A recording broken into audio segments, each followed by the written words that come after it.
Hello there, how are you all doing? It's actually quite poignant that I'm doing this video at night time, because it's very likely that the ancient gods of the regions I'm going to be talking about today arrived at night.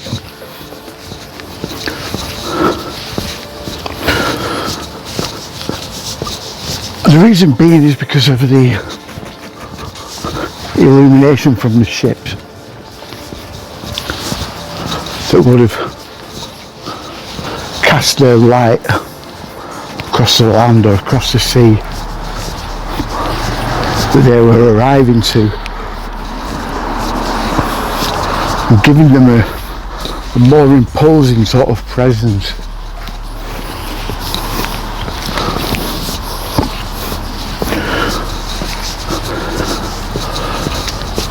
I'm going to talk today, just briefly touch, shall I say, on several nations in the North African region, the Mediterranean coast around that area, and the Arabian Peninsula, which contains several nations, but is effectively really only one geographical area.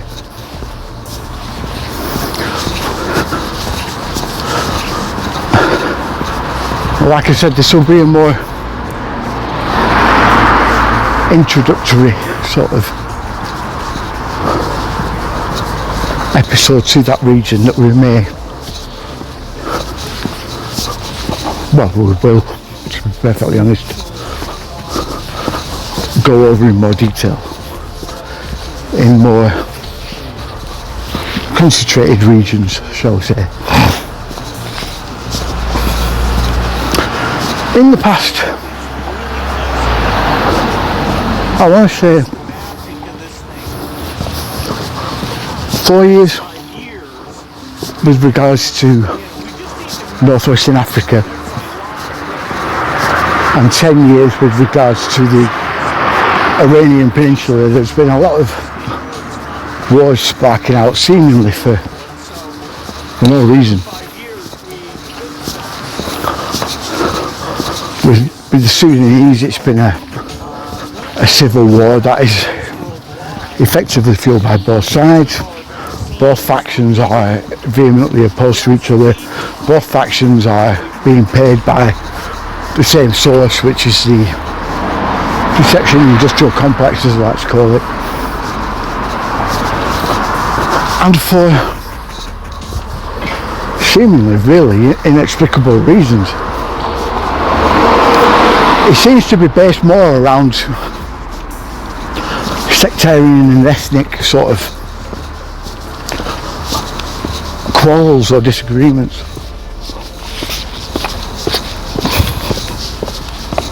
And with no real sort of political agenda behind it. The same thing can sort of be said for the Yemenis as well, Omanis,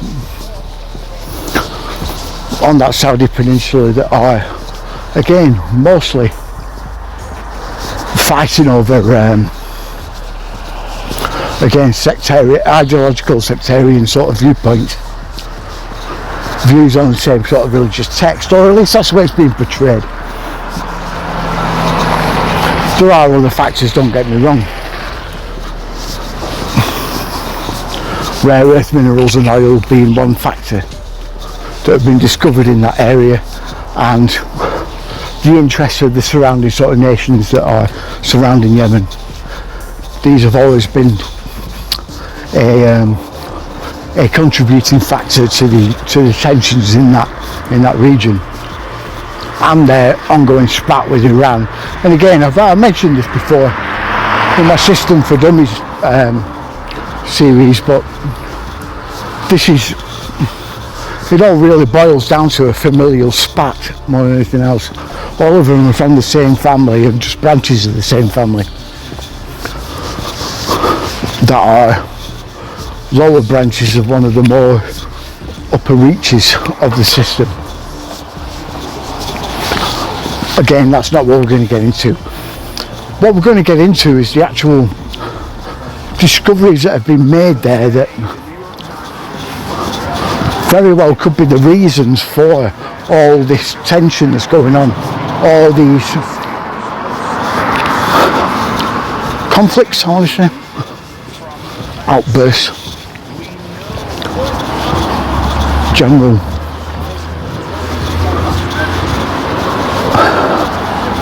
bouts of violence, I guess you want to say, that seemingly have no rhyme or reason. The reason why they are flaring. For this we need to go back to roughly 2000, I think, when the Taliban took over Afghanistan and began to blow up statues, huge statues that have been there for a couple of thousand years of the Buddha, because they were un-Islamic. And yet something depicting another deity that was just as, if not older, than those Buddha statues, but perhaps had less, how can I put it, spiritual significance. They're left alone. Despite the fact that these were older and in some ways far more un-Islamic as a result, they were never touched in any way, shape or form. I mean, if this was just an isolated incident and had never occurred anywhere else, well, like I say, fair enough. But it's not.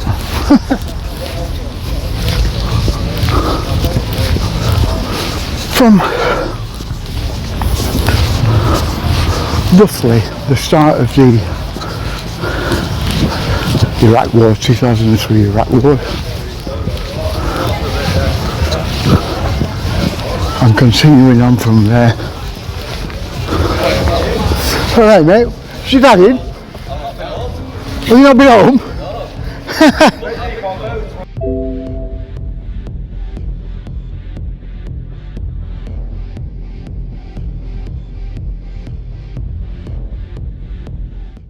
Okay, now I know this much jumping around is going to be more than a little confusing for the vast majority of you. So this will be the last time, I promise. But I wanted to touch on a couple of things after watching the video back that this is part of, after editing it and holding it back because I've been a bit sort of should I release it like that, or should I just redo it all? I thought to myself, I can't be asked redoing it all, so we'll add this addendum in a way.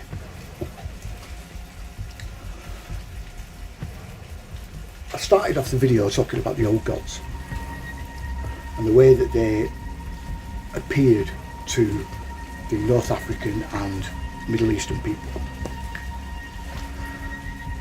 This was the first of many times they would reveal themselves across the world after the destruction of Iraq. There was established new civilisations within these regions, but ultimately then returning back to Europe after. The old gods were never alien, as I've always stated, never alien. The technology they had though would seem, even to us, extremely alien.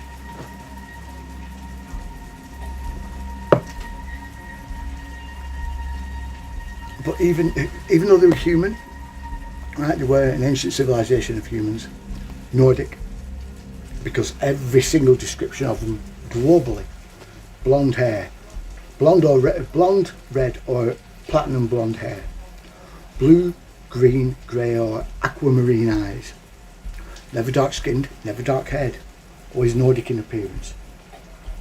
You need to get this clear in your mind, because the Anunnaki are described exactly the same. Viracocha in South America is described exactly the same. The gods of ancient Africa, yeah, the Zulu, exactly the same. Romans, exactly. Greeks, exactly. Celts, exactly. Norse, exactly. All of them describe the same look to the people that they consider as gods. Yeah. I've always said they were possessed by plasma entities, right? Something else. Plasma first, then dark matter, and antimatter, depending on which way you want to put it. Those entities after, right? It's what they called in trying to get these plasma entities back, and then it's just been an endless cycle of them being possessed by these same beings over and over and over and over and over again, right? And all of their technology, yeah, was given to them by both, not just the dark entities, but also the light ones as well, the plasma ones. Now that we've got that sorted, what many of the North African myths, yeah, North and East African, right? I said West, I didn't mean West, I meant East African and Arabian sort of myths portray with these ships sounds very much like a craft, yeah, a nuts and bolts craft of some kind, yeah, bright lights, everything else, bright colours shining all over the place. It was to bamboozle and to strike awe in these people, awe and fear, right? It basically bolstered the idea that they were gods in these people's eyes, right? And that was deliberate, that was intentional.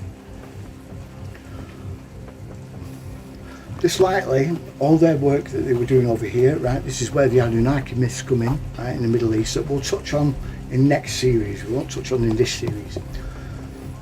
And this is because we're going to need an entire series to talk about that, right? We're going to start, this episode has started in East Africa with Sudan and Ethiopia, and mostly Yemen and Oman, right? In the Arabian Peninsula. This is just to give you an idea of where we're going to be going and why we're coming back here after we've followed their journey all the way around. It'll help you better understand why they made this journey to the Black Sea and then down to here, and why they've been finding so many artifacts, so many cities, so many ruins, why they've been destroying them systematically since World War II. And using largely Islamic proxies to do it. The key locations that are sort of historical locations that actually give you an understanding of what's going on, right? Or what was going on in the past are the Kola region of Russia, Kola and Ural mountain range regions of Russia, followed by Doggerland in the UK, followed by Bosnia, that's another one. Bosnia, the Black Sea Basin. You come down and your next port of call is Sudan and Ethiopia. More than anything, that was established before Egypt. And the stuff they've been finding there lately is far older than Egypt and far more advanced in the way it's constructed. As you've noticed in one of the videos, that was one of the video clips that I used. But then you also go across to the Arabian Peninsula, and Yemen and Oman are very sort of active, in a spiritual way, very energetic. But it's them and the whole of the Saudi Peninsula, and this is all before anything occurred in the Fertile Crescent, or what is known as the Fertile Crescent, which is Iran, Iraq, Syria and Israel towards the Mediterranean Sea. which is where we get the Anunnaki legend, right? The myths. Again, these were the same people. The same ones that when they left the Black Sea, they went across the Stans, and headed towards another one of the key locations, right?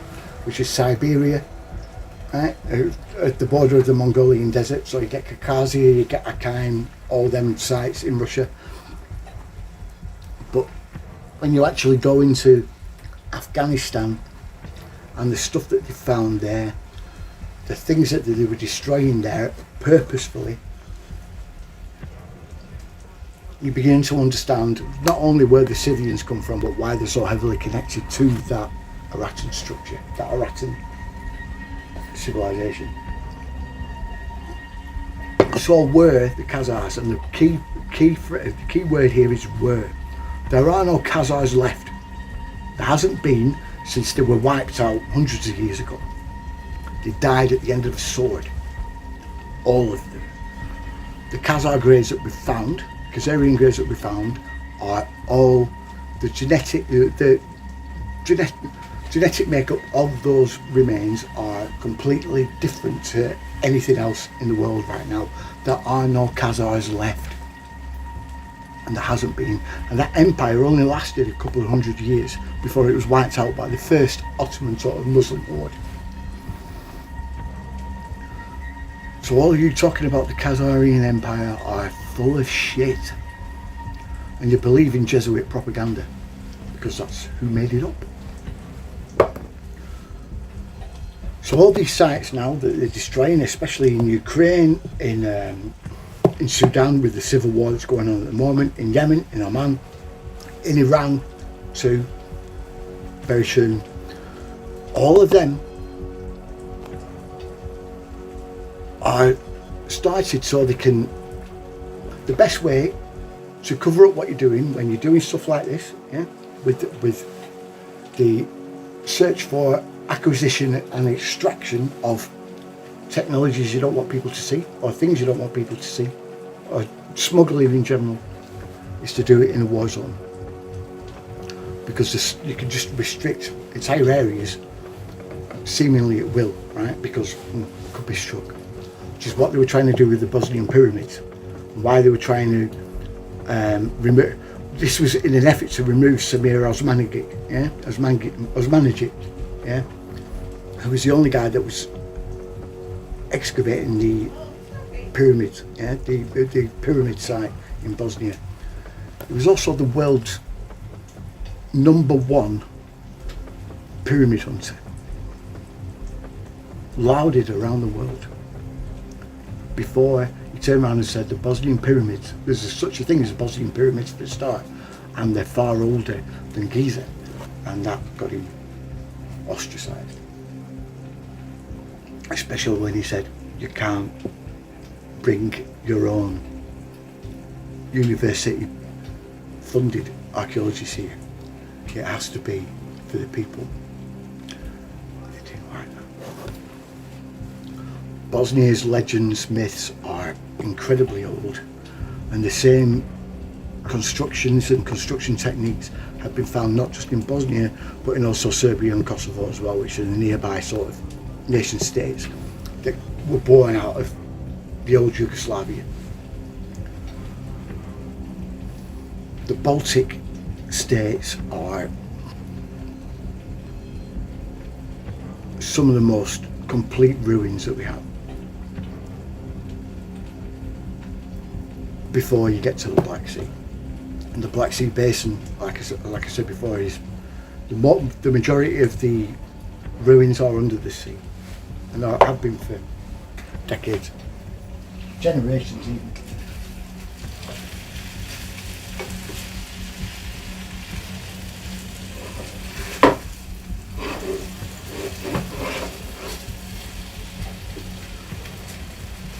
Inanna certainly did her job when she filled it.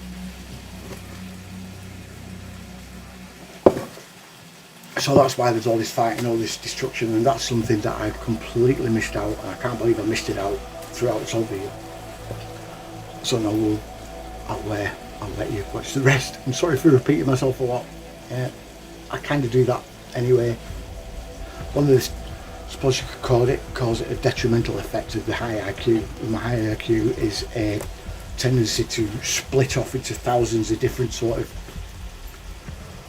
tangents that all make sense to me but don't make sense to most people, and it does tend to, the same repeating sort of cycles and repeating points tend to link into everything else,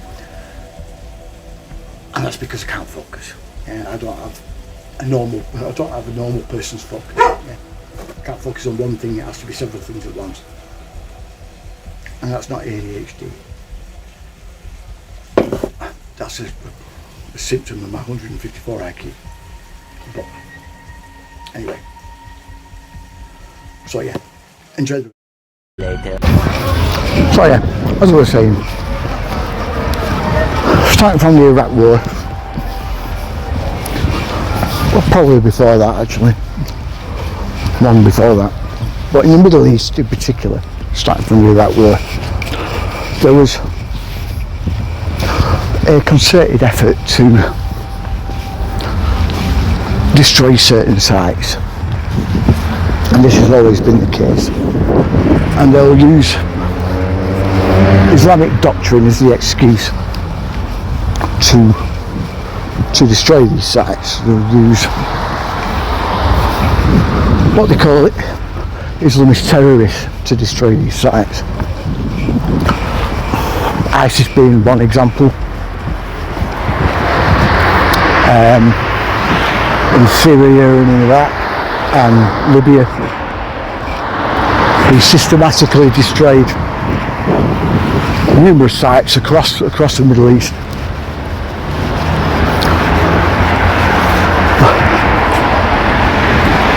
Under the excuse that they were un-Islamic, even though there was far more than Islamic sites, probably a couple of 100 yards down the road, that were untouched. It was just these specific sites. Why are they destroying these specific sites and these specific artifacts? No one really knew. Same thing happened with the Taliban in Afghanistan. They did the same, where they went out and destroyed other anomalous sort of structures and artifacts that will never be recovered, basically. Same thing has happened in the Ukraine, but in the Donbass, Azov battalion and the Ukrainian regime just destroying just blanket shelling areas to flatten them. These areas being the location for numerous very ancient sites that are very little reported on or even explored or documented. Bakhmut being a prime example. That place is a very contested area. They call it the meat grinder in the Ukrainian war. The town, large town shall I say, sits above what is reported to be a salt mine, and yes, part of it is, but it stretches out 230 miles in every direction, and it's 10 layers deep, and it's one of the largest sites in the Donbass, underground sites in the Donbass.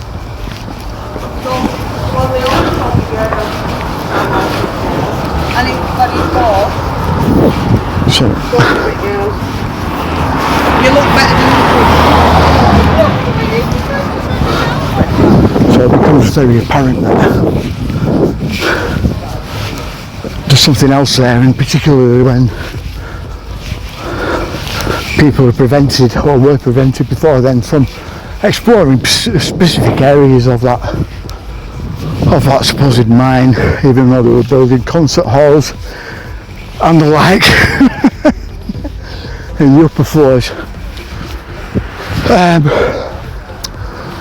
The Red Forest being another prime example. I mean, I could just go on and on and on.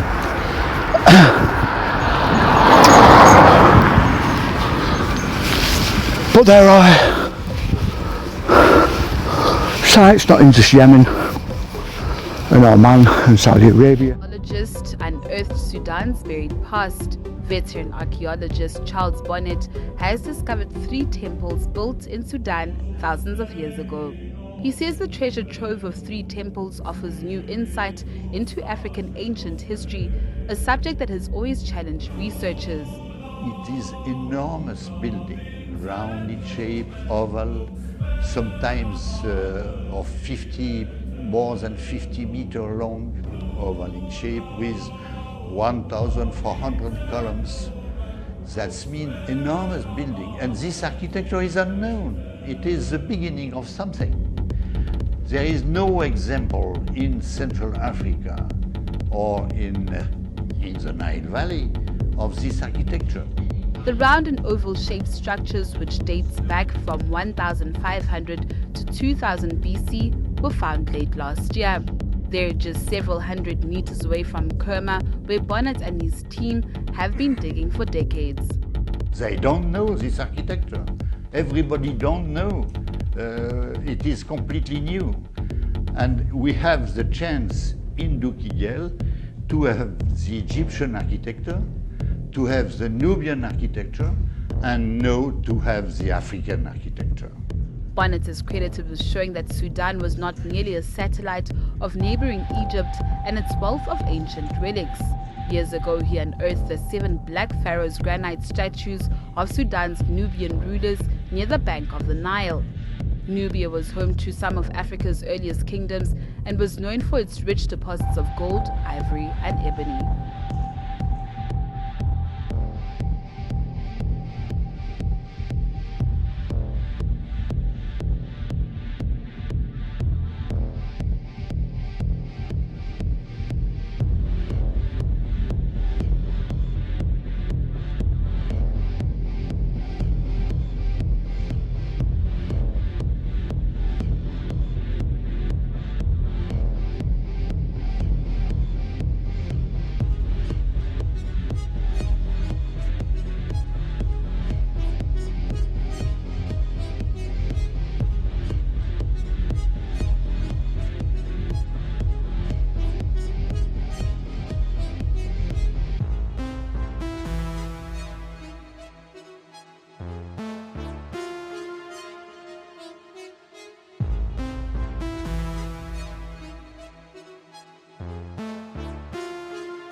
Before anyone who says anything,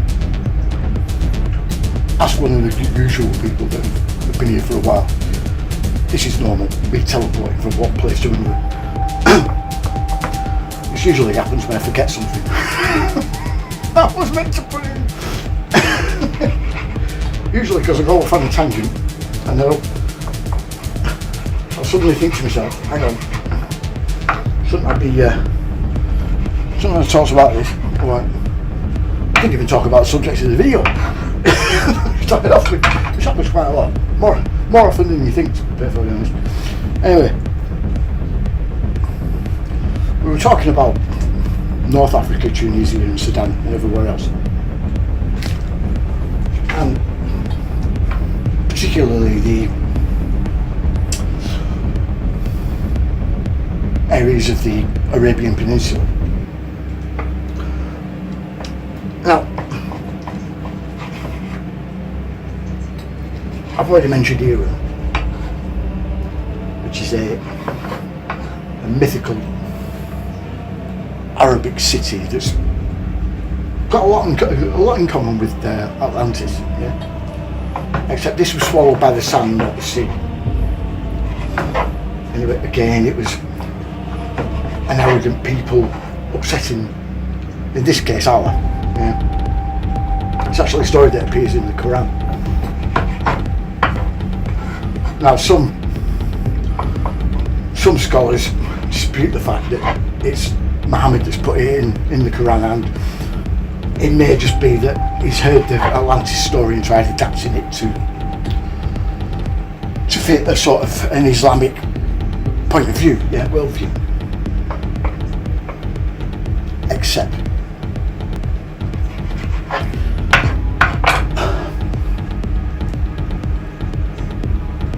the Arabian Desert is vast, vast. It basically encompasses the country. Most of Arabia is the Arabian Peninsula is desert. That a lot of the Arabic nations, which are all related to each other, by the way, the rulers of those nations have irrigated and terraformed in a way, turned it into a greener place. Built huge cities. Something that if Muhammad saw this, he'd be shocked. Anyway, the Arabs believe that Iram is within the Arabian Peninsula, whereas the other wide diaspora of Muslim nations, which are mostly North African, by the way, believe that it's somewhere in the Sahara. Both could be correct. There's been lots and lots of LiDAR scans done of the Sahara and the Arabian Peninsula, and particularly with the Saudi region, which is the largest sort of nation within that peninsula. Within that Saudi region, when you go down towards Oman, which is just, if you look at the peninsula like that, right, you've got Egypt on this side with Sinai, and it connects onto Israel here, and going round Jordan, Iran, sorry, and Syria's further up. Right? On that peninsula that sticks out, and you've got the Red Sea on this side, the Persian Gulf on that side, you have Saudi Arabia, right, which is massive, absolutely huge. Next to that, on this side, you have the UAE, which is just a tiny little sort of offshoot within Saudi. Then next to that, you have Qatar, which is just a tiny little sort of island that sticks off. Well, another peninsula on a peninsula in a way. The tiny island next to it is Bahrain. You come down here and you get Oman, and then Yemen, goes round. All of those nations are within that desert peninsula there. But in the largest part, like I said, the Saudi part, from the air, they found massive petroglyphs. I mean, we're talking easily on a par sort of with the way the Nazca lines are. They're just everywhere, all over the place. Same things have been found, the same type of things have been found in South Africa, by Michael Tellinger, who was working off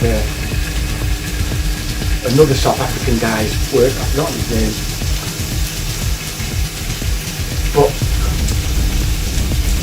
these are something that they've been discovering for decades. Again, from the air. But these are like sort of little walled areas. Well, not little, massive. But anyway, they say cattle enclosures. I fucking know if I can get in. Well, they can't say this for the Arabian ones, most of them, because they're carved literally into the rock. They're massive, huge things. They're also pretty inaccessible. Due to the location, it's simply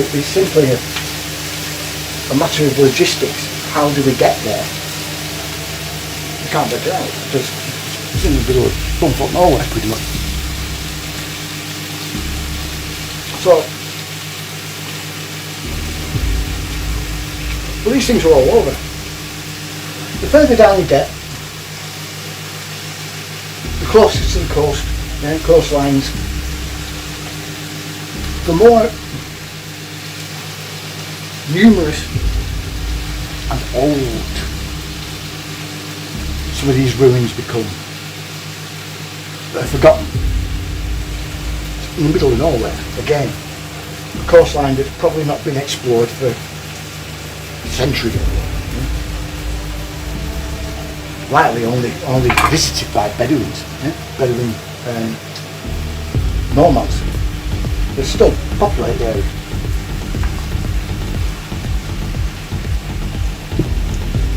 And they're all over. Do you know they're old? A lot of them, they try and pass off as medieval. One of the sites, I forget its name, it's going to really bug me. Should have been seeing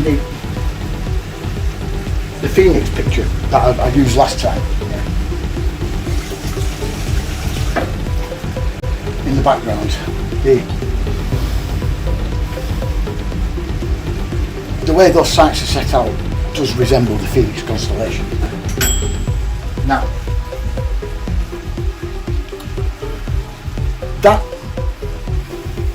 there's one site that is sort of on the cusp of both Saud and Oman, Kingdom of Saud and Oman.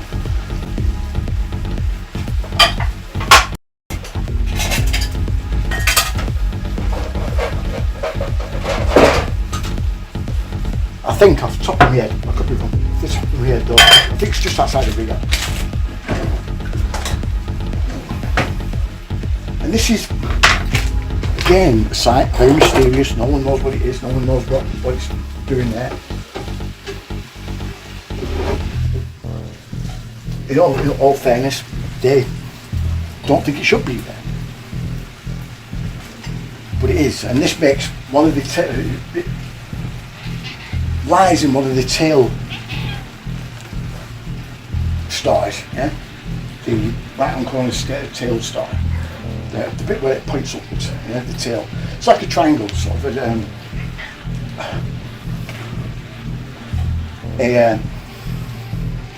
still a right triangle, which is weird. Anyway, side point. It's sort of the tail is like angled that way. As the wings come down into it, and they sort of meet at the Meroe Pyramids, pyramid complex. No, sorry, the necropolis. Pyramids are over this side. And then over that side, like I said, when you extend out,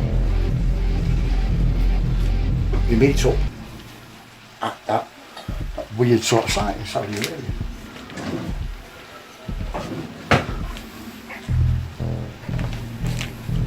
This is a common thing you find, always come across with this topic at the moment. We know that because of what we now know who the Anunnaki were, they were human, they were us, blonde haired, red haired, platinum haired, blue, green, aquamarine and grey-eyed, Nordic. So what people don't like, and my answer to that is tough fucking shit. This is the way it is. That's not to say that black people weren't advanced in their own way. Yes they were. Yes they were. And we'll get to them at some point. Because like I've said before, humanity sprang up everywhere. They were each gifted a sort of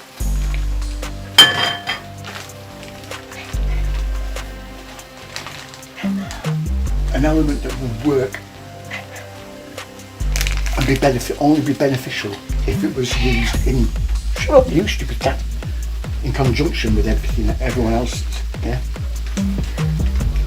We'll have a whole talk about something that's very akin to Avatar, yeah? Not the James Cameron film, I mean cartoon, yeah? The Last Airbender, where rather than the points on the compass, although they are ever involved, they talk about earth, wind, fire and water. Earth, air, fire and water peoples. Yeah? The fire people are very technologically advanced. That is their purpose here. Yeah? To give everyone else technology. They are white skin. Very warlike. Sounds like Vikings. Sounds like Nordics.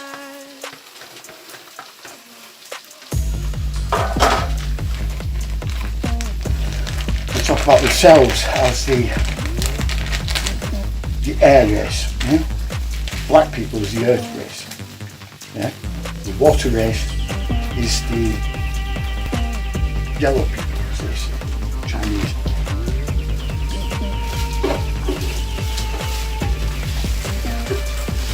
The Oriental, so to say. These are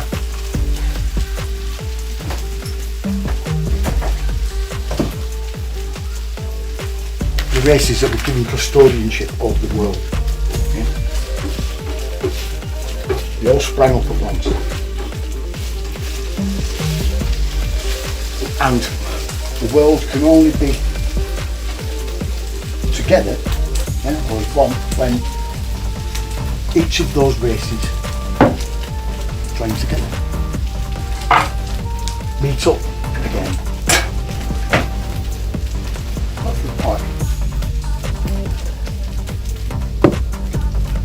But to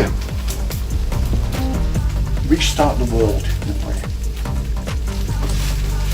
The Hopi were very adamant about this.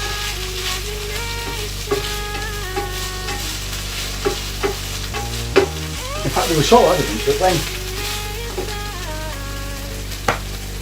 European colonisers went to America, they turned around and said, yes, that's the fire race, but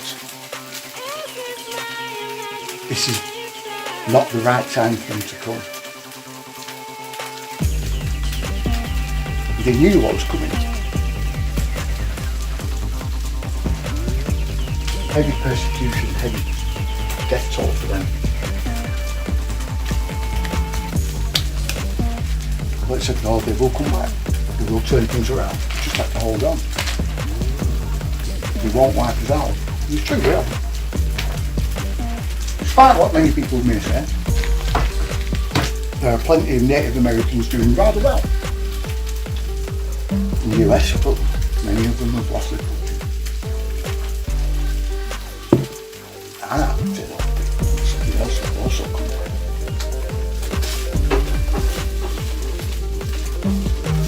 We each define a particular aspect of being, a particular aspect of humanity, spiritual consciousness, physical.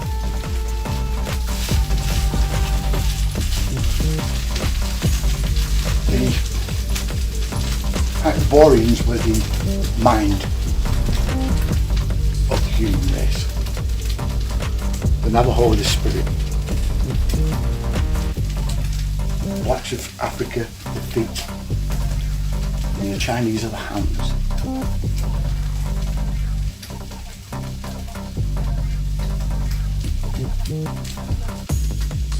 And when we come together, magical things happen. The kingdom has a vast tradition that links its royalty to the world of the supernatural. According to folklore, the 6th century Himyarite king Saif bin Yazan led a full-scale battle between his army and a species of jinn called the Adharid. These were shape-shifting ghouls made from flesh and blood, and were very different from the regular jinn, who are normally invisible and made from fire. The Adharid normally looks like a wolf, but it can change its shape into that of a dog, cat, or any other animal, or even a man or woman. Could these creatures be responsible for the strange sightings and disappearances that have occurred near Barhout Well in modern times?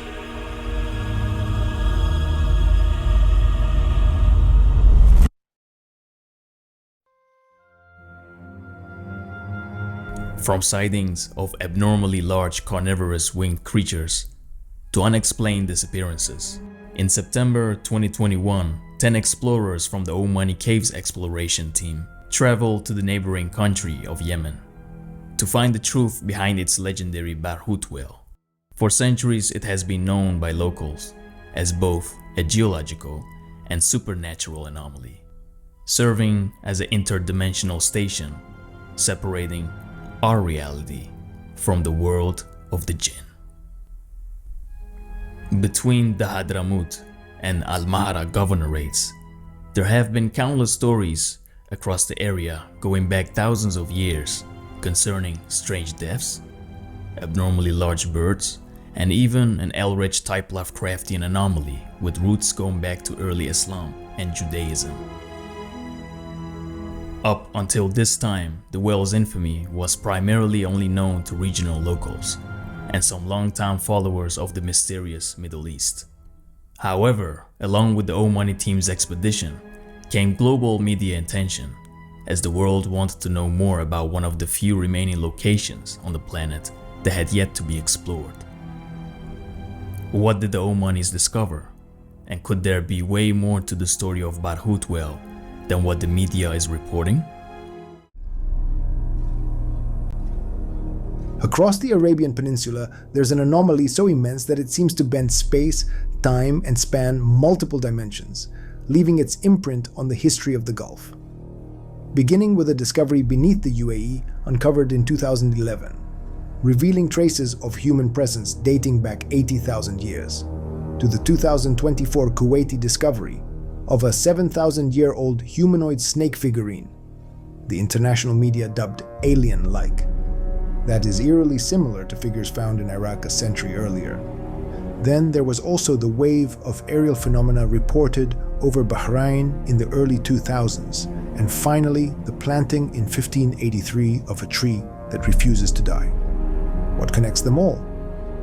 A mystery so unlikely it may not only rewrite the origins of humanity, but also challenge our understanding of physics itself, the anomaly known as the Garden of Eden.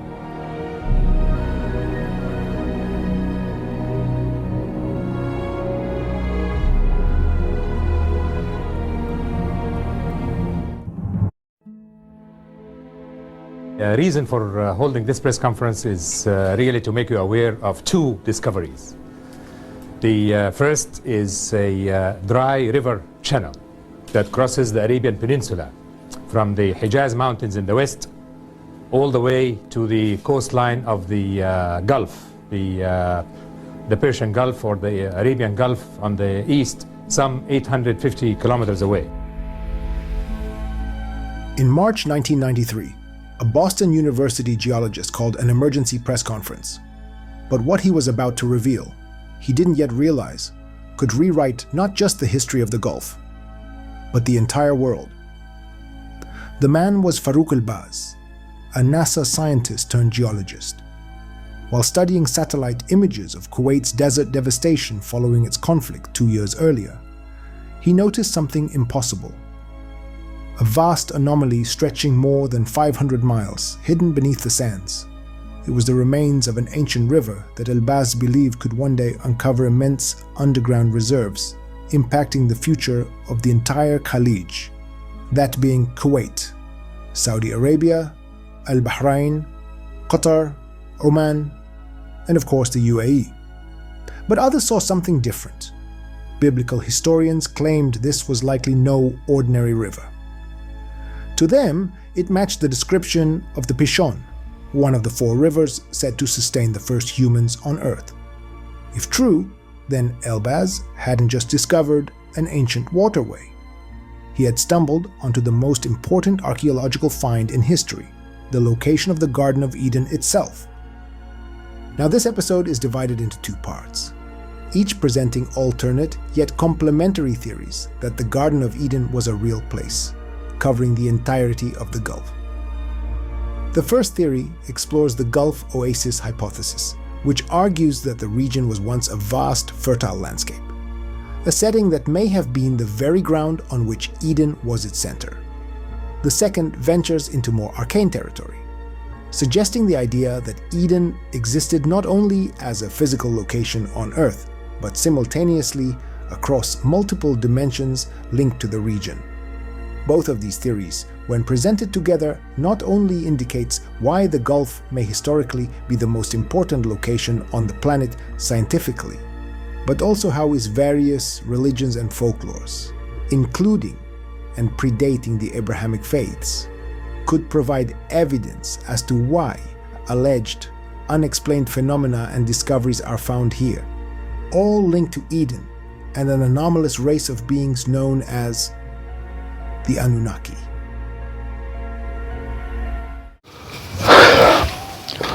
Structures off the coast of not only Yemen, Saudi Arabia, Ethiopia,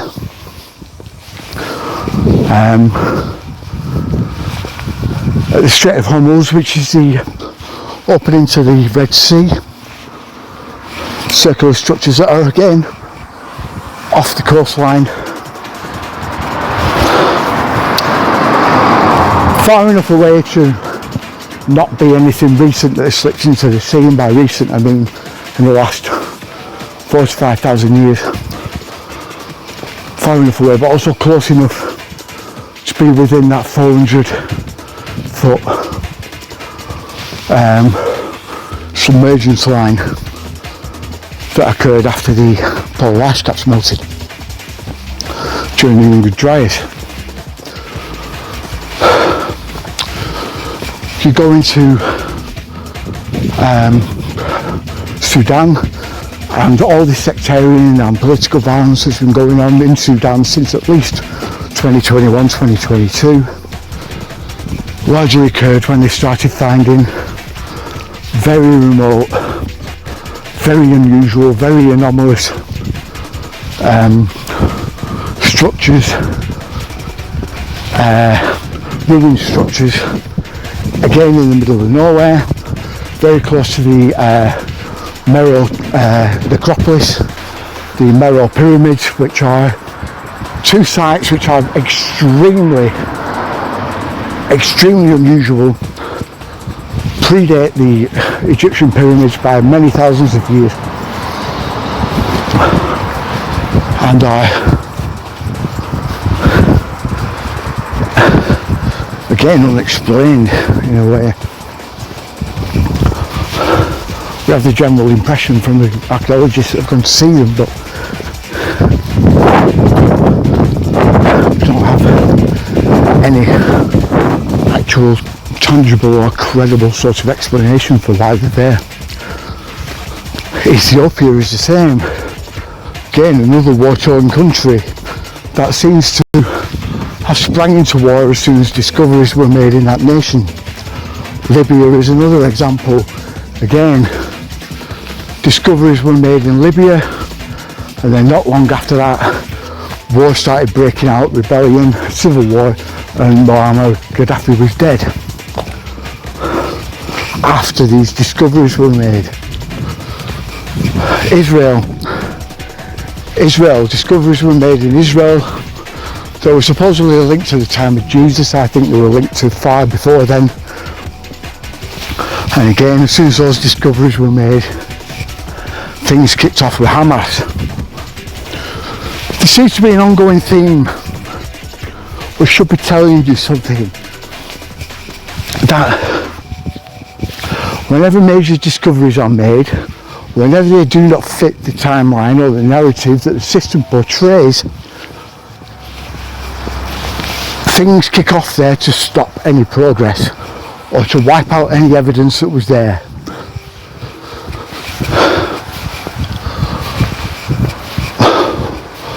We are being forced to forget who we are, where we came from and what we've done in our ancient past by an element that is